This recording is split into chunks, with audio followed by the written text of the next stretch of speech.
Hello hi നമസ്കാരം. എല്ലാവർക്കും Dev's cooking വേൾഡിലേക്ക് സ്വാഗതം. നമ്മുടെ സ്കൂൾ കോളേജ് കാലഘട്ടം എല്ലാവർക്കും നല്ലൊരു നൊസ്റ്റാൾജിയ തന്നെയാണ് അല്ലേ? അതിൽ നമ്മൾ ഏറ്റവും കൊതിയോടെ ഓർക്കുന്നത് അമ്മ തന്നേക്കുന്ന പൊതിച്ചോറ് തന്നെയാണ്. ഇന്ന് ഞാൻ നിങ്ങൾക്ക് വേണ്ടി തയ്യാറാക്കുന്നത് ഒരു പൊതിച്ചോറിൻ്റെ റെസിപ്പിയാണ്. ദ മോസ്റ്റ് റിക്വസ്റ്റഡ് ഐറ്റം എന്ന് തന്നെ പറയാം. എൻ്റെ ഫ്രണ്ട്സ് എന്നോട് ആവശ്യപ്പെട്ടതാണ് ഈ പൊതിച്ചോറിൻ്റെ എപ്പിസോഡ്. ശരി, നമുക്ക് വീഡിയോയിലേക്ക് പോകാം. ആദ്യം നമുക്ക് കുറച്ച് മീൻ വറുക്കാനായിട്ട് മാരിനേറ്റ് ചെയ്ത് വെക്കാം. ഇതിനായി ഞാൻ കുറച്ച് മുളക് പൊടി എടുത്തിട്ടുണ്ട്. ചെറിയ ഉള്ളിയും വെളുത്തുള്ളിയും വേണം. കുരുമുളക്, മഞ്ഞൾപ്പൊടി, വറുക്കാൻ ആവശ്യത്തിന് വെളിച്ചെണ്ണ, പിന്നെ കുറച്ച് കറിവേപ്പില. നമുക്കിനി ഈ ചെറിയ ഉള്ളിയും വെളുത്തുള്ളിയും കറിവേപ്പിലും ഒന്ന് ചതച്ചെടുത്തിട്ട് വരാം. ഇതെല്ലാം എല്ലാവർക്കും അറിയാവുന്നതാണ്. ഞാൻ ആദ്യമായിട്ട് കുക്കിംഗ് ചെയ്യുന്ന പിള്ളേർക്ക് വേണ്ടിയിട്ടാണ് ഇതൊക്കെ എക്സ്പ്ലെയിൻ ചെയ്ത് പറയുന്നത്. എല്ലാ മസാലയും ചേർത്ത് നന്നായിട്ടൊന്ന് മിക്സ് ചെയ്ത് നമുക്കൊരു 15 മിനിറ്റ് ഇതൊന്ന് പിടിക്കാനായിട്ട് മാറ്റി വയ്ക്കാം.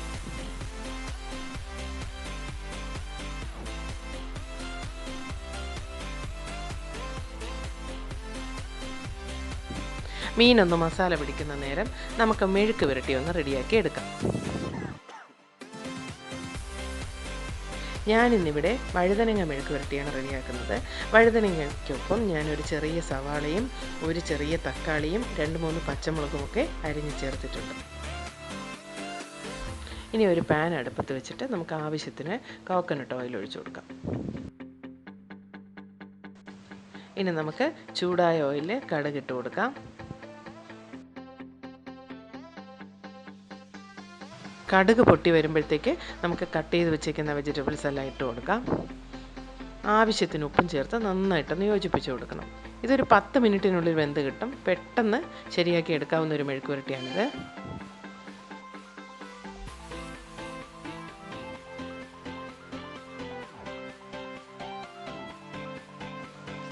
ഇതൊരു മീഡിയം ഫ്ലെയിമിൽ കുക്കാവട്ടെ. നമുക്കിനി ആ മീനൊന്ന് വറുത്തെടുക്കാം. മീൻ വറുത്തെടുക്കുമ്പോൾ നമുക്ക് ആ ഒരു ട്രഡീഷണൽ ടേസ്റ്റ് കിട്ടാൻ നമ്മൾ കോക്കനട്ട് ഓയിൽ തന്നെ യൂസ് ചെയ്യുന്നതായിരിക്കും നല്ലത്.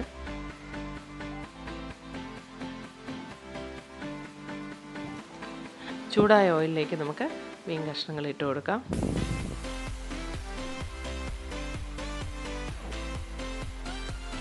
ഇതൊരു മീഡിയം ഫ്ലെയിമിൽ നന്നായിട്ടൊന്ന് ഫ്രൈ ചെയ്തെടുക്കണം. മെഴുക്ക് പുരട്ടി ഏകദേശം റെഡി ആയിട്ടുണ്ട്. ഞാനൊരല്പം കായപ്പൊടി കൂടെ ചേർക്കുന്നുണ്ട്. ഇതൊരു സ്പെഷ്യൽ ടിപ്പാണ് എൻ്റെ വക.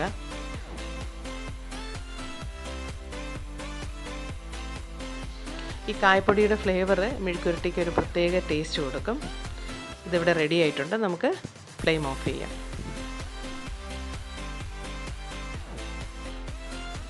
നമ്മുടെ മീനിവിടെ ഒരു സൈഡ് നന്നായിട്ട് ഫ്രൈ ആയിട്ടുണ്ട്. നമുക്ക് തിരിച്ചിട്ട് കൊടുക്കാം.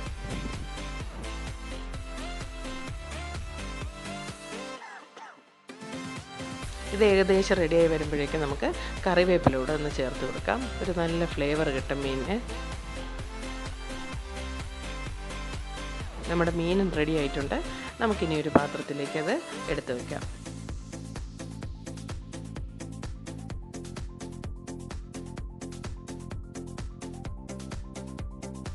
പൊതിച്ചോറിനുള്ള മീനും മെഴുക്ക് പുരട്ടി റെഡി ആയിട്ടുണ്ട്. ഇനി നമുക്കൊരു നല്ല ചമ്മന്തി കൂടെ റെഡിയാക്കാം. ഈ ചമ്മന്തി എന്ന് പറഞ്ഞാൽ പൊതിച്ചോറിന് വെജായാലും നോൺ വെജായാലും ഒഴിച്ചുകൂടാനാവാത്ത ഒരു ഐറ്റമാണ്. ചമ്മന്തിക്ക് വേണ്ടിയിട്ട് ഞാൻ ഒരു പകുതി തേങ്ങ തിരുമ്മി വെച്ചിട്ടുണ്ട്. അതുപോലെ പുളി, ചെറിയ ഉള്ളി, പിന്നെ ഈ ഒരു മുളക്, ഇതൊരു സ്പെഷ്യൽ മണം തരുന്ന ഒരു മുളകാണ്. പിന്നെ 2-3 വറ്റൽ മുളക് എടുത്തിട്ടുണ്ട്. ഒരു പാനിൽ ഞാൻ 1 ടീസ്പൂൺ വെളിച്ചെണ്ണ ഒഴിച്ചു കൊടുത്ത് ആ ചെറിയ ഉള്ളിയും വറ്റൽ മുളകും ഒന്ന് മൂപ്പിച്ചെടുക്കുന്നുണ്ട്.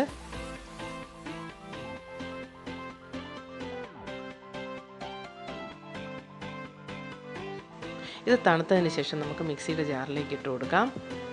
എന്നിട്ട് മറ്റുള്ള ഇൻഗ്രീഡിയൻസ് എല്ലാം കൂടെ ഇട്ട് ഈ ബാക്കി വന്ന എണ്ണയും കൂടെ നമുക്ക് ഒഴിച്ചു കൊടുക്കാം. അതൊരു പ്രത്യേക ടേസ്റ്റാണ് അതിന്. നമ്മുടെ ചമ്മന്തി ഇവിടെ റെഡി ആയിട്ടുണ്ട്. നിങ്ങളുടെ വീട്ടിൽ അരകല്ലുണ്ടെങ്കിൽ അതിൽ അരച്ചെടുത്താൽ കുറച്ചുകൂടെ ടേസ്റ്റ് ഉണ്ടാവും.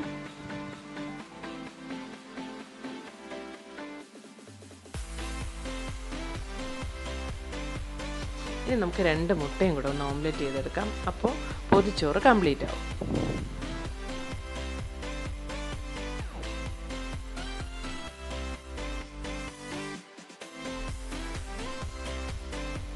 ഓംലെറ്റ് ഉണ്ടാക്കാൻ ആർക്കും അറിഞ്ഞൂടാത്തതല്ലേ? പക്ഷേ ഞാനിവിടെ 1 ടേബിൾ സ്പൂൺ പാലും നമ്മുടെ അരച്ച് വെച്ചേക്കുന്ന ചമ്മന്തിയിൽ നിന്ന് 1 ടീസ്പൂൺ കൂടെ ആഡ് ചെയ്യുന്നുണ്ട്. ഒരു സ്പെഷ്യൽ രുചിയാണിതിന്.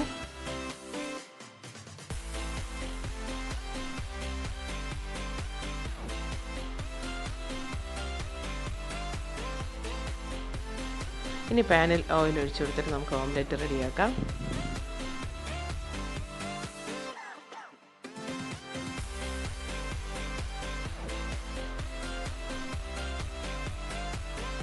പൊതിച്ചോറ് കഴിച്ചിട്ടുള്ള എല്ലാവർക്കും അറിയാമല്ലോ, ഇല വാട്ടിയാണ് നമ്മൾ അതിന് ഉപയോഗിക്കുന്നത് അല്ലേ? നമുക്കിനി ആ ഇലയും കൂടെ ഒന്ന് വാട്ടിയെടുക്കാം. നമ്മുടെ എല്ലാ ഐറ്റംസും റെഡി ആയിട്ടുണ്ട്. നമുക്കിനി പൊതിച്ചോറൊന്ന് കെട്ടാം. ഇത് പൊതിഞ്ഞെടുക്കുമ്പോൾ നിങ്ങൾക്ക് ആരെയാണ് ഓർമ്മ വരുന്നത്? നമ്മുടെ അമ്മയെ തന്നെ അല്ലേ? എത്ര തിടുക്കപ്പെട്ടാണ് നമ്മുടെ അമ്മമാർ ഇത് പണ്ട് നമുക്ക് ചെയ്തു തന്നിരുന്നത്. ഇത് ഒരാൾക്ക് മാത്രം കഴിക്കാനുള്ള പൊതിച്ചോറായിട്ടല്ല നമ്മുടെ അമ്മമാർ അന്ന് ഒരുക്കുന്നത്. ക്ലാസ്സിലെ ഒരു കൂട്ടം കൈകൾ ഈ പൊതിച്ചോറിൽ വീഴും അല്ലേ? നമ്മുടെ കുട്ടിക്കാലത്തേക്കുള്ള ഒരു തിരിഞ്ഞു നോട്ടം തന്നെയായിരുന്നു എൻ്റെ ഈ റെസിപ്പീസ്. രുചിയുടെ ആ ക്ലാസ് ഇൻ്റർവെൽ നമുക്ക് എല്ലാവർക്കും നന്നായിട്ട് മിസ് ചെയ്യുന്നുണ്ട്.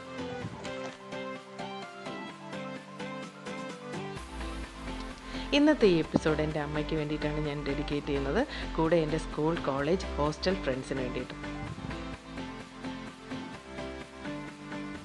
ഇന്നത്തെ ഈ വീഡിയോ നിങ്ങൾക്ക് എല്ലാവർക്കും നന്നായി ഇഷ്ടപ്പെട്ട് കാണുമെന്ന് ഞാൻ വിചാരിക്കുന്നു.